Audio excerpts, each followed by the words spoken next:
España de leyenda. Bienvenidos a un nuevo programa de España de leyenda, el programa que os cuenta la verdadera historia de vuestro país, de vuestra madre patria, de España. Porque amigos, hemos vivido una época, llevamos casi 40 años ocultando a nuestros héroes, a nuestras grandes gestas.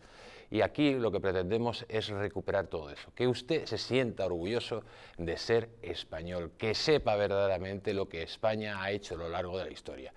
Y hoy os hemos preparado un super programa de esos donde los españoles derrotan, machacan a la flota inglesa que pretendió conquistar Cádiz y capturar a la flota de Indias, amigos. Los españoles, estamos hablando de principios del siglo XVII, ya había empezado la guerra a los 30 años, estaba gobernando en España Felipe IV junto a su valido, el conde duque de Olivares, y en Inglaterra pues estaba gobernando Jacobo I y el heredero de Jacobo, su hijo, dentro de poco iba a coger el poder, Carlos I. Además, había un personaje siniestro entre medias, que era el duque de Buckingham, sí, ese de los tres mosqueteros, exactamente, que por cierto estaba liado con Jacobo I, para que luego digan que no se puede hacer un culebrón de las historias reales. En ese contexto, España había reiniciado la guerra con los rebeldes holandeses en Flandes. Por otro lado, se había iniciado también las rebeliones religiosas en el Sacro Imperio alemán. Y por los españoles pues, estaban tratando de controlar la zona del Palatinado, estaban intentando controlar lo que es Flandes, y los ingleses, amigos, pues tenían una serie de intereses pensando que podían morder el gran hueso del Imperio español. Pero no tuvieron suerte, igual que no tuvieron suerte con la contraarmada, igual que no han tenido suerte en multitud de ocasiones, como aquí os hemos relatado. Todo esto pues va encaminado pues con la intención que siempre han tenido los ingleses, amigos, de quedarse con Cádiz. Cádiz sufrió multitud de ataques de los piratas ingleses. Por ejemplo, en 1887 el pirata Drake atacó y acabó con varios barcos que estaban allí embarcados en Cádiz. Luego también estuvo el pirata Robert de Veró, que saqueó la ciudad, amigos, estamos hablando de 1596, y con estos antecedentes, ¿qué es lo que hicieron los españoles? En Cádiz, pues construir dos grandes castillos. Estamos hablando del castillo de Santa Catalina y de San Sebastián. De esta forma, los españoles le daban una cobertura defensiva a Cádiz que cambiaba totalmente sus circunstancias, porque cuando los piratas hicieron estos ataques, pues las estructuras defensivas fueron bastante pequeñas, y poco a poco los españoles pues iban aprendiendo de cómo se manejaba esta gente, porque esta gente lo que iba es saqueando, matando y robando a los demás. Además, cuando Jacobo I declara la guerra, que luego más adelante veremos las causas de la guerra, pues los ingleses, amigos, preparan pues una flota impresionante. Estamos hablando de una flota de unos 112 barcos, nada más y nada menos. Hay que decir que la felicísima Armada, la famosa Armada Invencible, mandó una flota de 120 barcos. Aquí estamos hablando nada más y nada menos de 112 barcos. Esto lo habían descubierto los espías españoles e informaron rápidamente para reforzar Cádiz.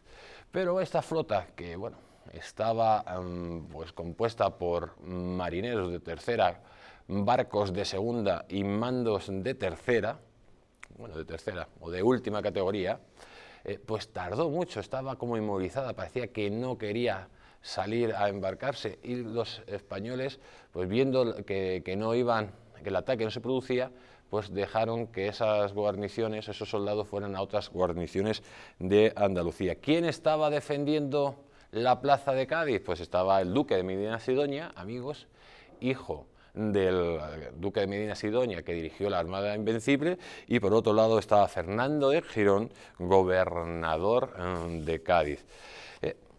Los ingleses mandarían esa inmensa flota para saquear y conquistar Cádiz, y tendrían otra opción también, tenían otra intención, que era capturar a los barcos de Indias, que venían con enormes tesoros.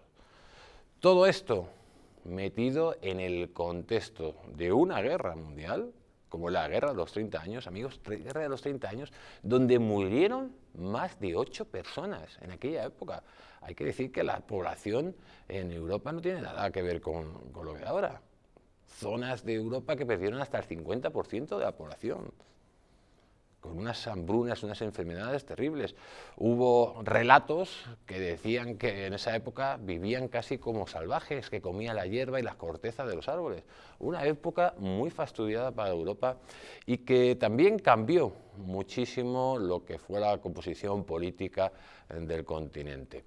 En definitiva, hoy os hemos preparado ese gran documental, amigos, de esa gran flota británica, bueno, inglesa, porque todavía no existía el Reino Unido, que se lanza contra las costas de Cádiz, amigos, y sufre una hecatombe total, un desastre total, a manos, de nuevo, de los españoles. Veamos el documental que nos ha preparado nuestro compañero Adrián.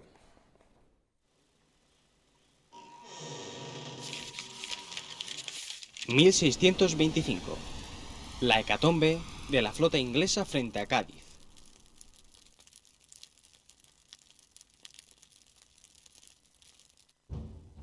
Al comienzo de la década de 1620, Felipe IV reinaba en España, con el conde duque de Olivares como su favorito.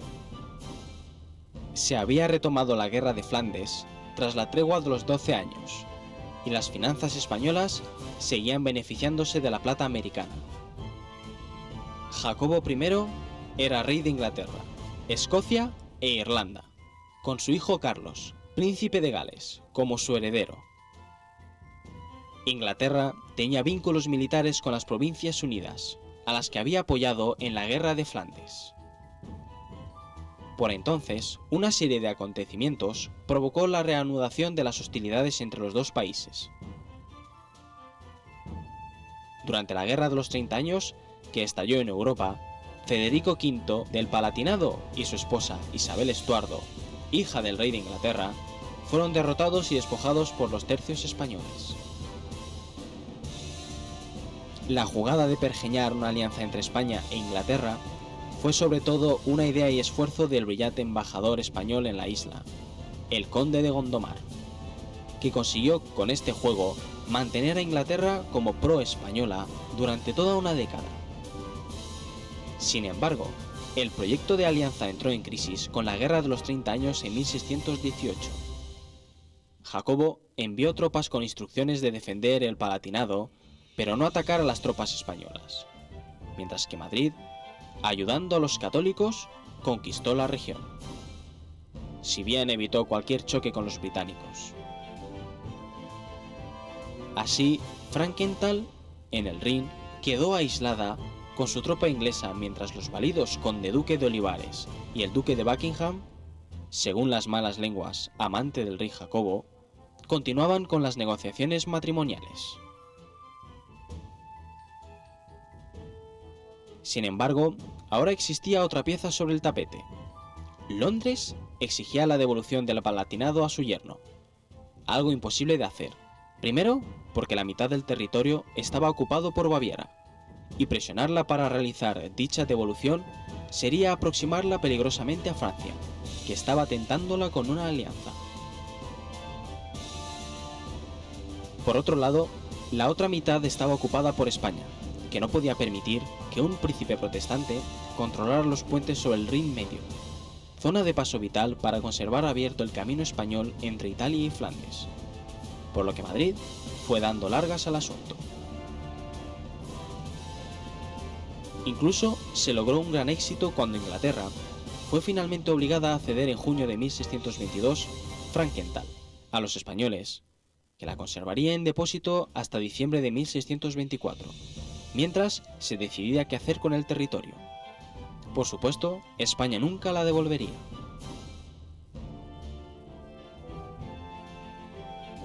Entonces, sucedió algo inesperado que complicó más la situación. George Villiers, primer duque de Buckingham, acompañó al príncipe de Gales en un viaje a Madrid para organizar los detalles de su boda con María Ana de España, pero las negociaciones fracasaron. Los españoles pedían la conversión al catolicismo del príncipe y heredero de la corona inglesa, algo que no fue aceptado por los ingleses. Al regresar a Inglaterra, el príncipe de Gales solicitó que se declarara la guerra a España. En marzo de 1624, Jacobo I, que había hasta ese momento seguido una postura política pacifista, declaró la guerra a España, con el apoyo de la Cámara de los Comunes de Inglaterra, en el que se aprueba la provisión de fondos para llevar a cabo el plan. Un año más tarde, muere Jacobo I. La guerra anglo-española de 1624 a 1630 se libró entre el Reino de Inglaterra, aliado con las Provincias Unidas, y España. En 1624, Inglaterra declaró la guerra a España, incitada por Carlos I de Inglaterra y su mano derecha, el duque de Buckingham. Con la ayuda de los herejes holandeses, al año siguiente se preparó una mastodóntica flota anglo-holandesa con la misión tanto de saquear la rica ciudad de Cádiz, ya atacada por los piratas ingleses en 1596, como de apropiarse de la flota de Indias proveniente del Nuevo Mundo. A principios de noviembre de 1625, la escuadra dirigida por Sir Edward Cecil atacó Cádiz con 17.000 hombres, 5.000 marinos y 12.000 soldados, y 112 navíos. La pobre capacidad de las huestes inglesas, la pésima preparación de la misión y el cúmulo de equivocaciones estratégicas de sus generales significó el desastre total de la expedición. El gran Fernando Girón y el duque de Medina Sidonia, al frente de las tropas españolas, lograron rechazar a las tropas anglo-holandesas, que perdieron casi 7.000 hombres y 62 navíos. La contienda entre España e Inglaterra continuó hasta 1630 y finalizaría con la victoria española y la firma del Tratado de Madrid. El valido del rey de Inglaterra, el duque de Buckingham, fue el escogido para organizar el ataque a Cádiz, eligiendo al resto de mandos entre sus amigos. Sir Edward Cecil fue escogido como almirante de la Armada y antes de salir rumbo a la península, fue nombrado vizconde de Wimbledon, con la intención de que sobresaliera como caudillo sobre el resto de los capitanes. Robert de Veró, tercer conde de Essex, hijo del famoso pirata que saqueó Cádiz en 1596, era vicealmirante. A mediados de octubre de 1625, salieron de Plymouth 88 barcos con 5.400 marineros, 10.000 soldados y 100 caballos, divididos en 3 batallones. Además, al contingente inglés se le sumaron 24 navíos holandeses, tripulados por marinos expertos, bajo la dirección del mítico Guillermo de Nassau. Y mientras tanto, los soldados españoles solo disponían de 8 barcos y 4.000 hombres en la ciudad de Cádiz. Como relata Francisco Martín Sanz, las rápidamente reorganizadas fuerzas locales, dirigidas por el consejero de Estado don Fernando Girón, las que probablemente habían sido prevenidas con tiempo por los servicios de inteligencia españoles, aunque no lograran hacerse con detalles del plan, consiguieron repeler el ataque, cuya mala concepción y ejecución acabó provocando la pérdida de más de la mitad de los hombres y barcos enemigos. Tras el desastre de la Armada inglesa, con su intento de saquear Cádiz, el 6 de noviembre, Cecil mandó retirar a sus exhaustas huestes con la intención de apresar la flota de Indias, cargada de riqueza, provenientes de las colonias americanas.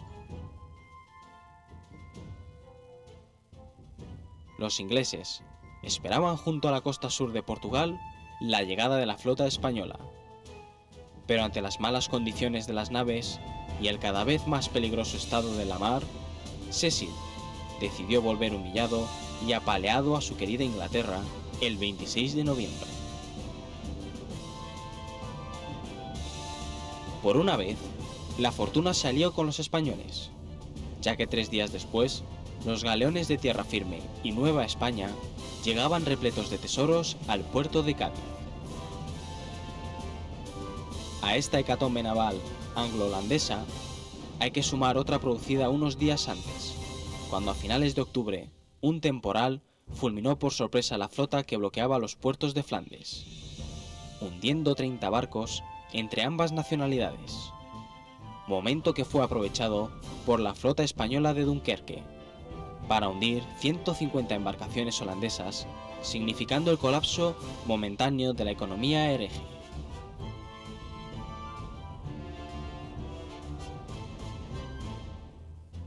El Imperio Español, tras aplastar a la flota inglesa en Cádiz, vivió un annus mirabilis. Para Francisco Martín Sanz, tal concepto podía definir lo que había sido 1625 para España. Éxitos como la reconquista de Salvador de Bahía, en la costa brasileña, la rendición de Breda, en los Países Bajos, el socorro de Génova y la recuperación de San Juan de Puerto Rico, habían hecho triunfar a nuestros ejércitos sobre sus poderosos enemigos franceses, ingleses y holandeses. España había demostrado al mundo no solo que no estaba en decadencia, sino que el año 1625 podría ser considerado como la culminación del poder militar español. Por otro lado, en pago a su heroica defensa de Cádiz, que como muestra el famoso cuadro de Zurbarán, venció a los ingleses sin levantarse de la silla. Por estar enfermo de gota, Felipe IV ofreció a Fernando Girón la gobernación del Milanesado, cargo que éste rechazó para retirarse a su pueblo natal. Mientras tanto, a su regreso a las Islas Británicas, el vicealmirante Robert Devereux, Sir Edward Conway, secretario de Estado, Henry Power, Lord Valentia, general de artillería, Sir Michael Gere y otros mandos participantes en la desastrosa expedición acusaron a Edward Cecil de desidia y pésima gestión. Según destaca la Camden Society, los miembros de la Cámara de los Comunes del Reino Unido fueron convocados en 1625 para aprobar nuevas ayudas financieras a las campañas militares de Carlos I, pero rehusaron discutir la provisión de nuevos fondos hasta haber depurado las responsabilidades por el fracaso de Cádiz. Intentaron imputar al duque de Buckingham como organizador de la expedición, acusándole de alta traición. El rey inglés mandó disolver la Cámara de los Comunes para proteger a su valido y evitó que se realizara cualquier tipo de investigación. Después de la humillación sufrida en Cádiz, Carlos I y su protegido abandonaron la idea de atacar directamente la península para centrarse en la guerra con la Francia del cardenal Richelieu y sus mosqueteros. Además, los dispendios de la fracasada misión dejaron al borde de la bancarrota a la economía inglesa, hasta el punto de que Carlos I tuvo que empeñar las joyas de la corona británicas para poder financiar sus aventuras bélicas. Tras ser de nuevo vencidos, los ingleses vieron además cómo sus colonias de St. Kitts y Nevis, en el Caribe, eran conquistadas por una flota española en 1629.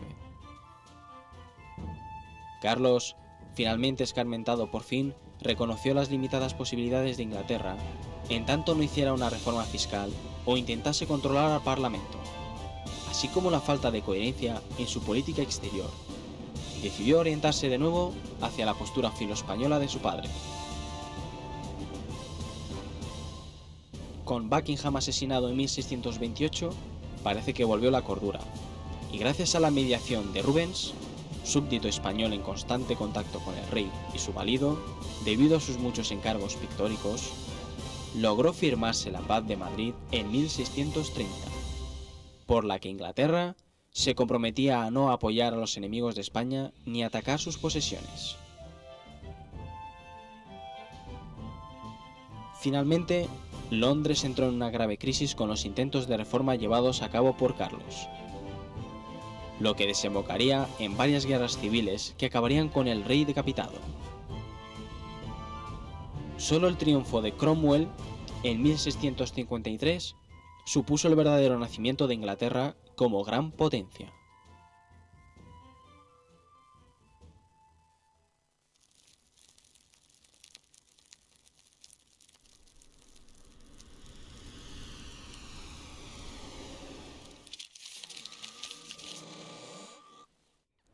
Pues amigos, hemos visto este documental que nos ha contado pues, sobre todo el contexto histórico de lo que se movía entre los años 1624 a 1630 y cómo llegó a terminar el rey inglés.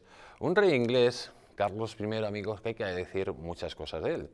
Primero, que estaba un poco dominado por el duque de Buckingham, que era el amante de su padre, que después de convencerle al duque de Buckingham para que declararan la guerra a España, pues evidentemente este señor, que fue un auténtico desastre para Inglaterra, fue asesinado, y después de esa guerra le supuso pues una serie de conflictos internos brutales. Felipe IV estuvo incluso ayudando a Carlos para mantenerse en el poder, amigos. Carlos tenía una inestabilidad política brutal y Felipe IV lo estuvo ayudando. ¿Y saben ustedes cómo le pagó Carlos I a Felipe IV? Pues ayudando a los portugueses a proclamar la independencia cuando el sedicioso de Pau Clarís se había levantado contra el rey de España y había unido Cataluña al reino de Francia. Así pagan los pérfidos ingleses las ayudas que le prestó el rey español. En definitiva, esto es un pequeño paréntesis para que ustedes sepan con quién se las tenían los españoles, que no eran hermanitas de la caridad.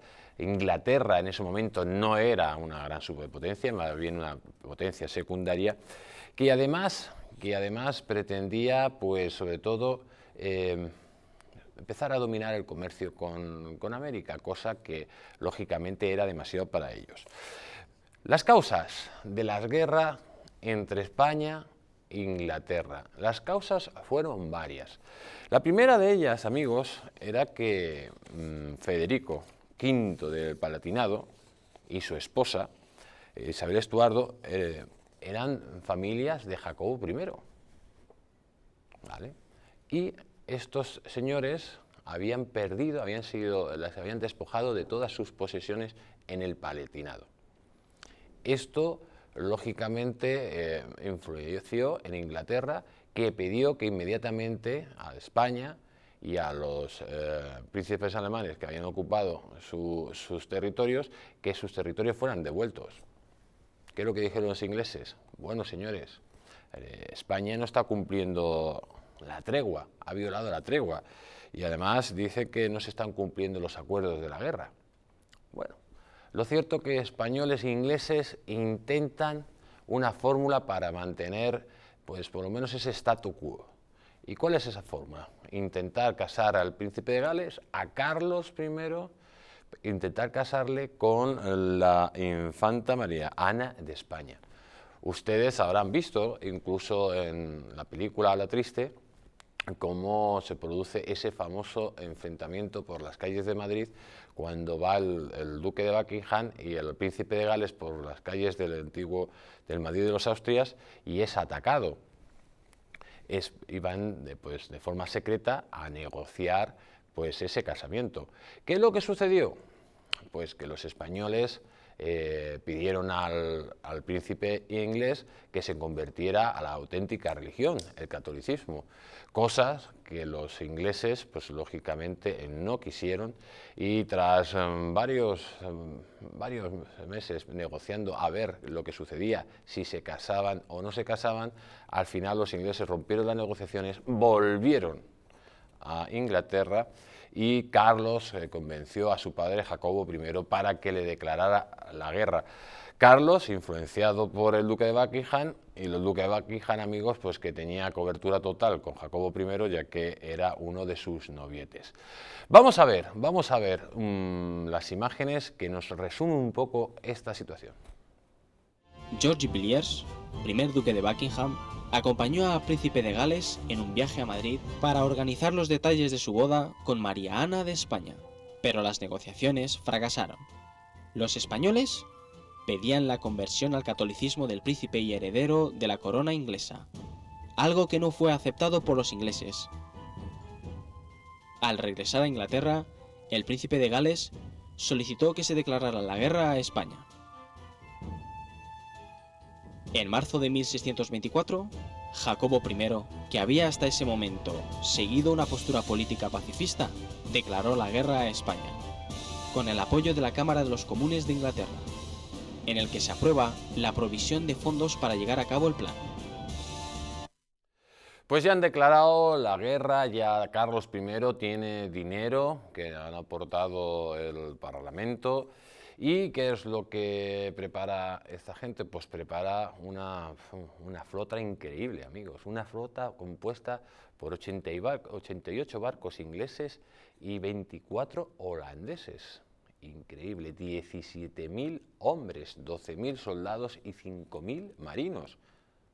Esta era un pelín más pequeña que la que mandaron con la contraarmada los ingleses, que era de 150 barcos. Pero amigos, ¿de qué están presumiendo los ingleses y recordando la Armada Invencible si ellos han mandado flotas del calibre o aún mayor que la Armada Invencible, como fue la contraarmada, como fue lo que pasó en Cartagena de Indias, como esta flota que prácticamente tiene la misma dimensión que la Armada Invencible? Y están presumiendo la Armada Invencible cuando ellos han perdido un montón de veces contra los españoles su Armada Invencible. Bueno, un poco de chiste lo de los ingleses. ¿Cuál era la intención del gobierno inglés? Pues primero pretendían, por un lado, tenían varios objetivos, o atacar Lisboa, que era un gran puerto, o atacar Sanlúcar de Barrameda, o atacar Cádiz.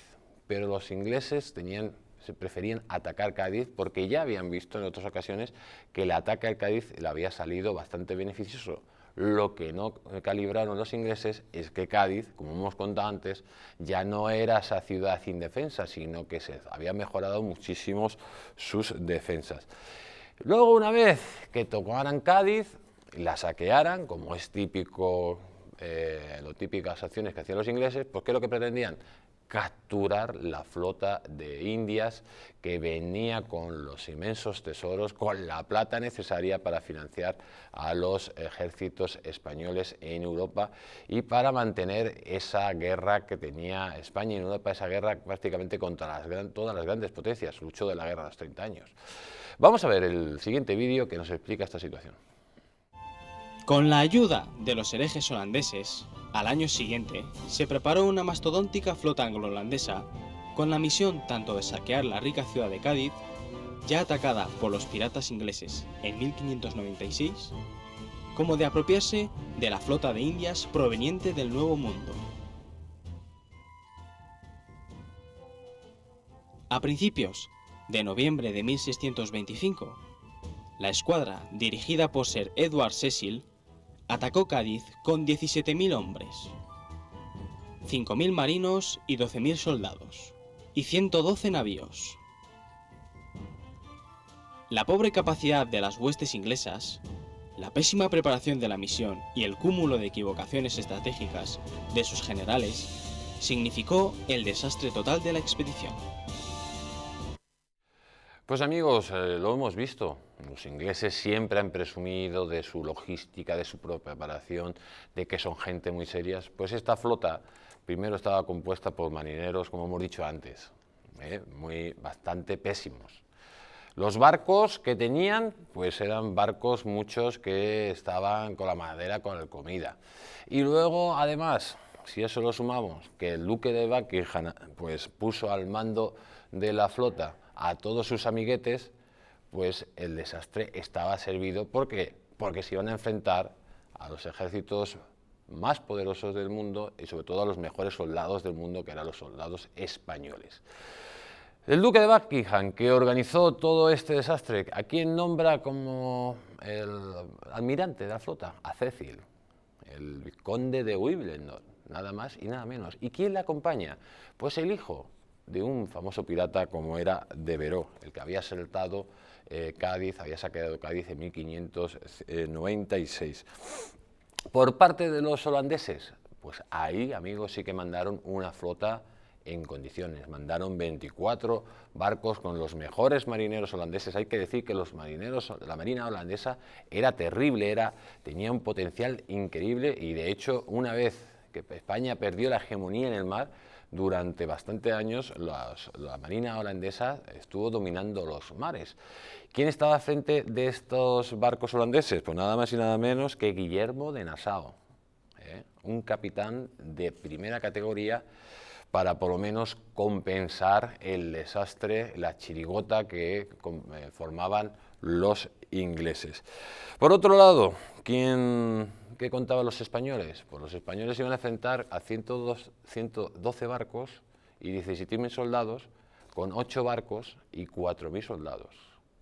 Por lo tanto, aquí sería muy importante, amigos, sería muy importante pues la labor de Medina Sidonia y de Girón, sobre todo de Girón. Medina Sidonia, que era el capitán general de Andalucía, no, el gobernador de Cádiz, y Girón, el capitán general de Andalucía.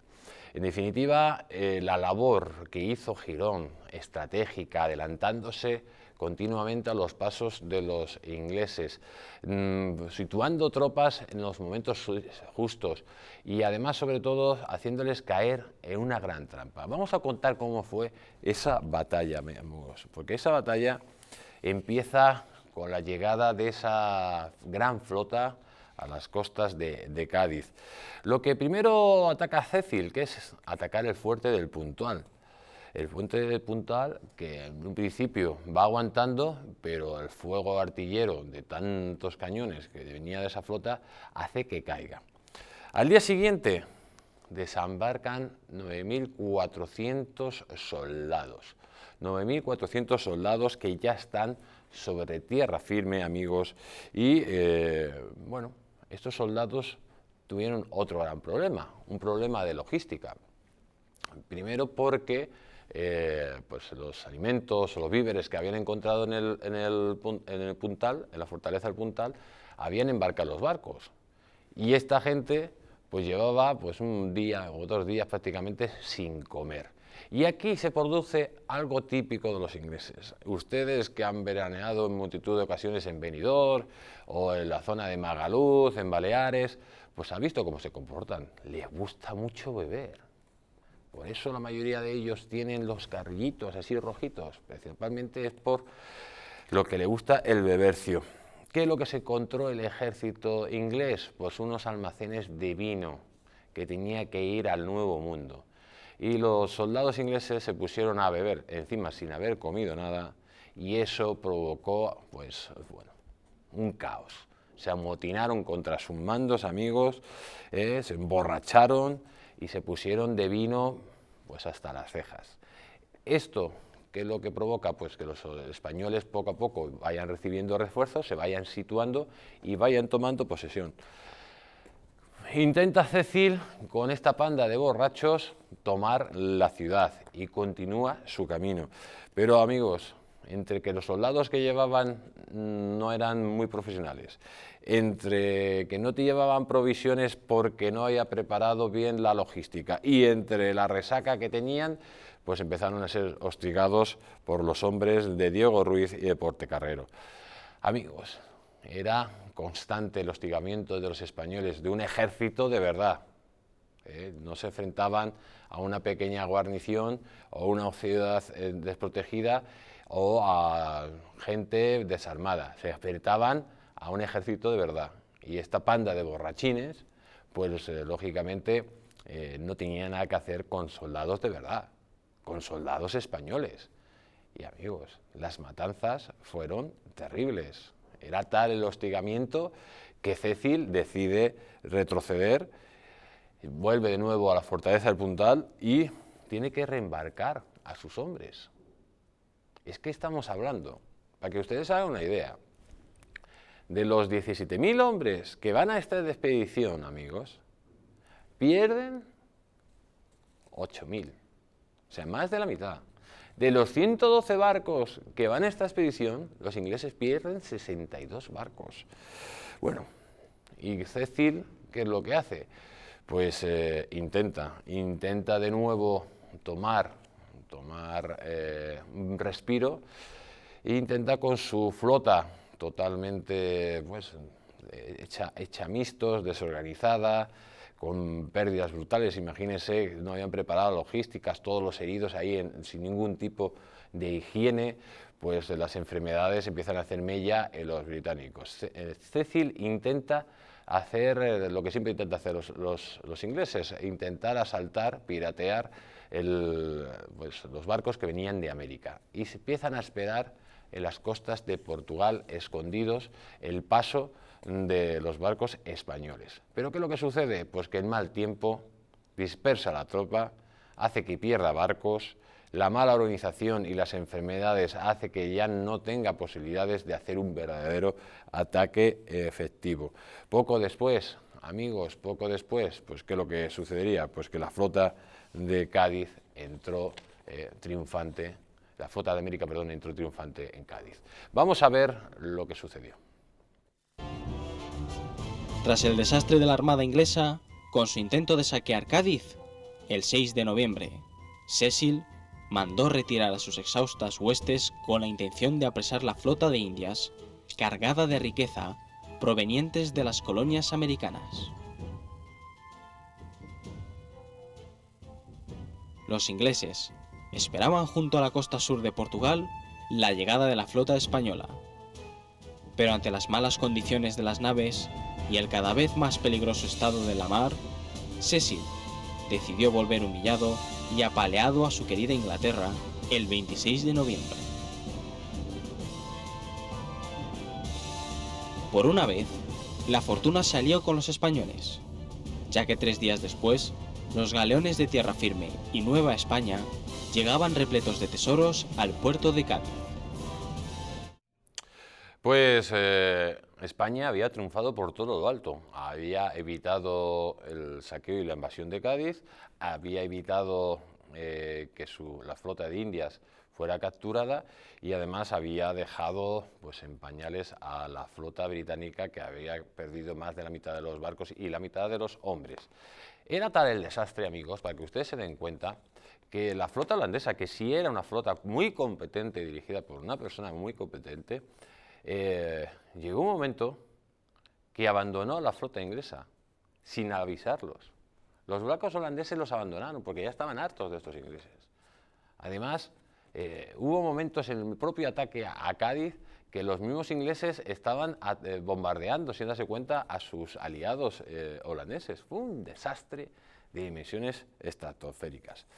Además, ¿qué les pasó a los ingleses? Porque le pasaron más cosas, pues que la flota que estaba bloqueando los puertos de Flandes, los puertos españoles de Flandes, pues hay un terrible temporal, amigos, y ese temporal hace que los ingleses y los holandeses pierdan 30 barcos. Esto es aprovechado por la flota española de Dunkerque para atacar a 150 barcos pesqueros que eliminó, provocando una crisis sin precedentes en la economía rebelde, en la economía hereje. Habían dejado prácticamente colapsada la economía, no le podía salir mejor a España, a la España en ese momento de Felipe IV y del conde duque de Olivares.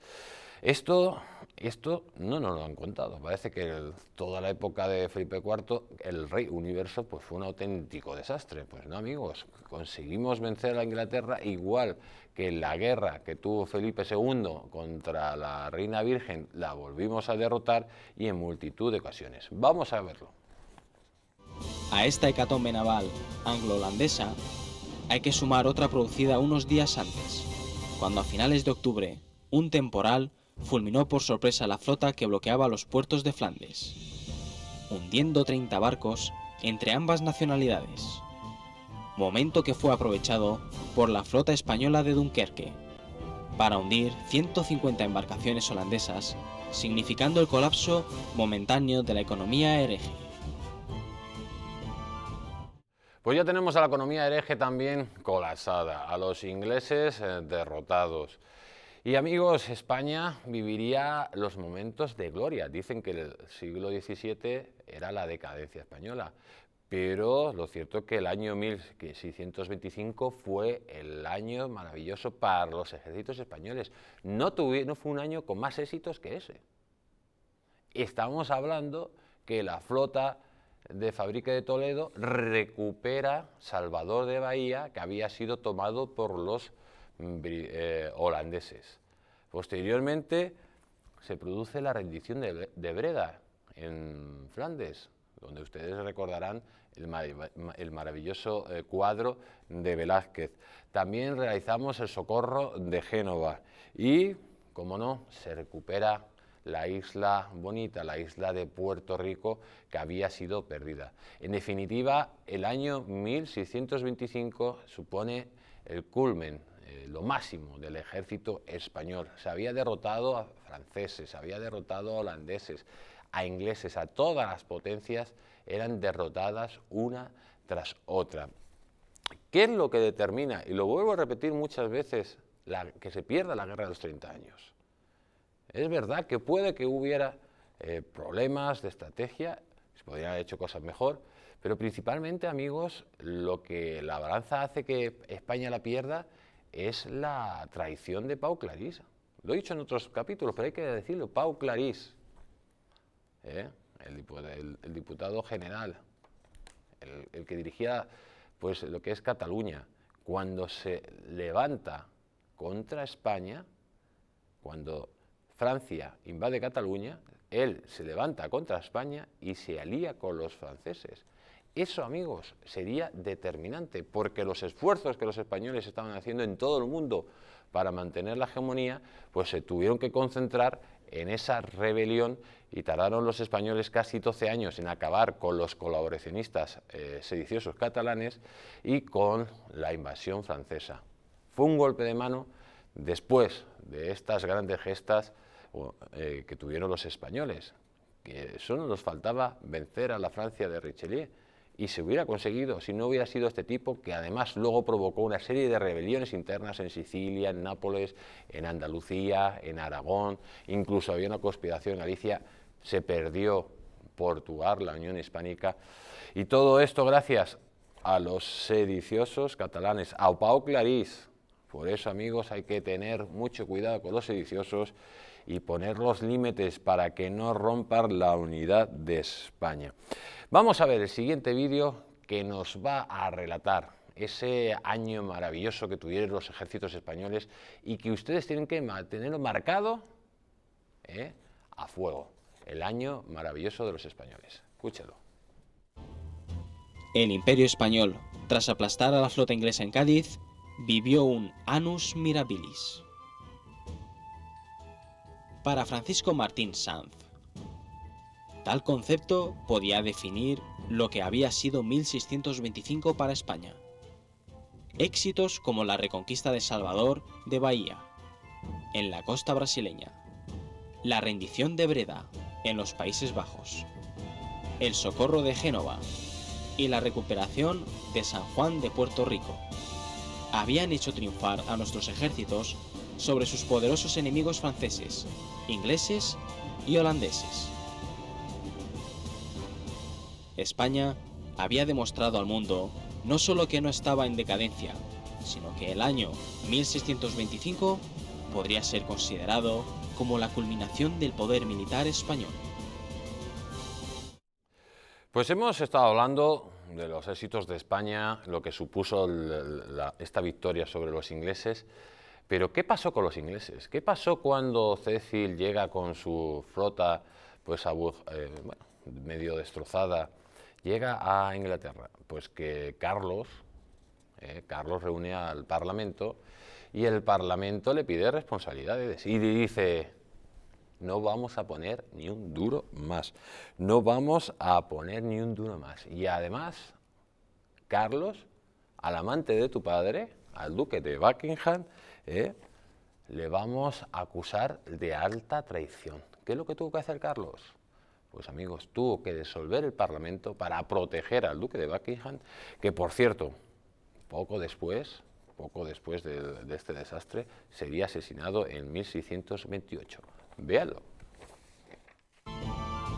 Mientras tanto, a su regreso a las Islas Británicas, el vicealmirante Robert Devereux, Sir Edward Conway, secretario de Estado, Henry Power, Lord Valentia, general de artillería, Sir Michael Gere y otros mandos participantes en la desastrosa expedición acusaron a Edward Cecil de desidia y pésima gestión.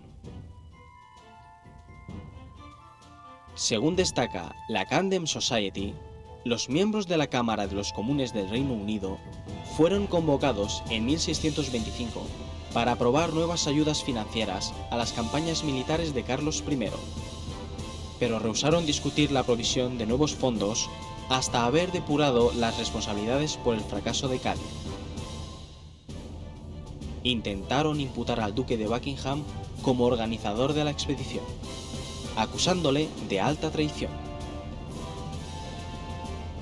El rey inglés mandó disolver la Cámara de los Comunes para proteger a su valido y evitó que se realizara cualquier tipo de investigación. Pues ya tenemos el jaleo en Inglaterra. Carlos I empieza a perder el control de sus parlamentarios, de su parlamento. Además, prácticamente entra en bancarrota, amigos. Tienen que empeñar las famosas joyas de la corona, esas que han visto ustedes en multitud de películas, las tienen que empeñar porque no tienen ni un duro. Todo el dinero que tenían preparado para esa desastrosa expedición, que pretendían haber robado el oro y el moro, pues no, como no han podido robar, pues han quedado en bancarrota. Y bueno, pues los ingleses de nuevo son vencidos por los españoles, echados de las islas de las Nieves en el Caribe, de varias islas que estaban situados, y además tienen que pedir la paz, como sea. Aquí interviene un personaje que todos ustedes conocen, Rubens, el pintor, que también era diplomático y además era también español. Tenía pasaporte de la época español, ¿no? Rubens interviene para que se firme la paz de Madrid, que obliga a los ingleses a no intervenir, a ayudarnos a sus enemigos, a los enemigos de España, en este caso, por ejemplo, los herejes holandeses, y a no atacar más las posesiones españolas. Todo esto se produce en 1630, donde Carlos I tiene que hincar de nuevo la rodilla, como hincó su antepasada, o su familiar, Isabel la Virgen, Isabel I de Inglaterra, tuvo que hincar la rodilla, o más bien su padre, Jacobo I, que era una persona mucho más sensata que Isabel, hincó la rodilla contra el Imperio Español. El Imperio Español, que tenía ya una posición privilegiada con los ingleses. De alguna forma los ingleses en esa guerra de los 30 años estarían colaborando con España, cediendo puertos y teniendo una relación pues muchísimo más cercana y olvidándose ya de atacarnos. Aparte, amigos, pues el reinado de Carlos I fue luego un auténtico desastre. Fue continuas guerras civiles que terminaron con el rey inglés, le cortaron la cabeza, y ahí vino la República de Cromwell, o la dictadura de Cromwell, que de alguna forma puso orden en Inglaterra empezó a hacer una serie de reformas que pusieron a Inglaterra, pues, de nuevo en una situación más preferente que la había dejado Carlos I de Inglaterra. En definitiva, un auténtico desastre para los ingleses en todos los sentidos, el reinado de Carlos I, la guerra contra los españoles y, sobre todo, qué importante es, ¿no?, saber la historia de España. Cuando nos hablen, amigos, cuando nos hablen de la Armada Invencible, les recordamos la hecatombe de los ingleses frente a las costas de Cádiz. Cuando nos hablen de la Armada Invencible, les recordamos el desastre de los británicos en Cartagena de India. Cuando nos hablen de la Armada Invencible o de Trafalgar, que no paran de hablar y repetirlo, pues les recordamos, por ejemplo, al Marqués de la Victoria y cómo venció a los ingleses en la batalla de Tolón. O les recordamos, amigos, el desastre de la contraarmada inglesa cuando intentó apoderarse del Imperio Español o de parte del Imperio Español. Porque hay que recordárselos día y noche, porque lo que es una vergüenza que estén celebrando el aniversario de la batalla de Trafalgar y España mande barquitos a celebrar el aniversario mientras tienen estos señores una colonia aquí en Europa. Eso es una vergüenza que no podemos permitirlo ni un instante más. Y ya, amigos, a ver si hacemos una conmemoración del desastre inglés en Cádiz y a ver si los ingleses van a tener barquitos para conmemorarlo. O bueno, vamos a Cartagena de India y hacemos la conmemoración del desastre de Vernon, 195 barcos contra 6 españoles y perdieron más de 62 barcos.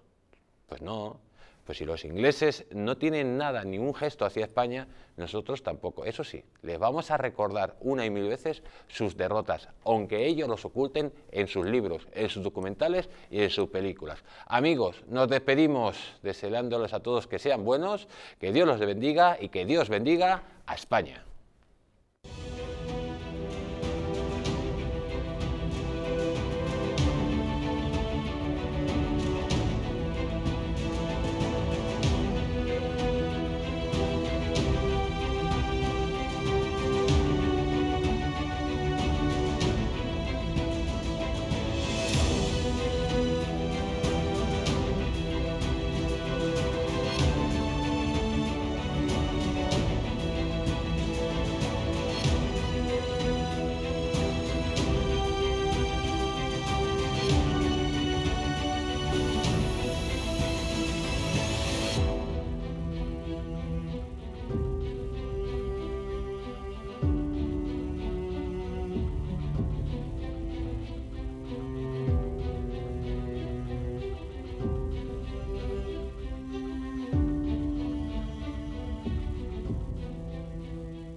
España de leyenda.